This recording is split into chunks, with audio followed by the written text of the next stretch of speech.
Saudara Bunda PAUD Aceh Besar Cut Reski Handayani SIP MM turut hadir dalam rapat rutin bersama Dinas Pendidikan dan Kebudayaan Aceh Besar yang berlangsung di Milik Bupati Aceh Besar pada Senin 8 Juli 2024. Dalam kesempatan itu, Bunda PAUD Aceh Besar Cut Reski Handayani mendorong pelaksanaan masa pengenalan lingkungan sekolah atau MPLS yang menarik dan bernilai edukatif menjelang masuknya tahun ajaran baru.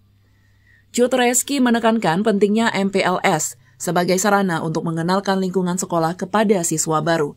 Sementara itu, Kepala Dinas Pendidikan dan Kebudayaan Aceh Besar Bahrul Jamil SOS MSI menyatakan bahwa draft pemantauan pelaksanaan MPLS sedang disiapkan. Ia berharap semua pihak dapat mendukung pelaksanaan MPLS ini dengan baik. Pihaknya akan memantau secara terukur dan sistematis untuk memastikan situasi di lingkungan sekolah tetap kondusif.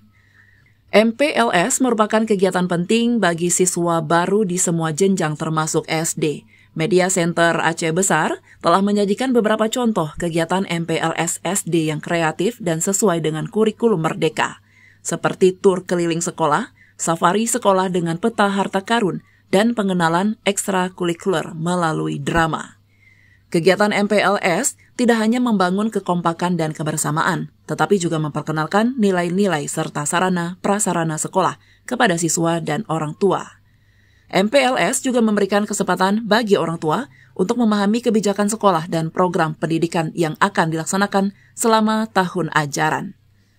Dari Aceh Besar, Tim Liputan Aceh TV melaporkan.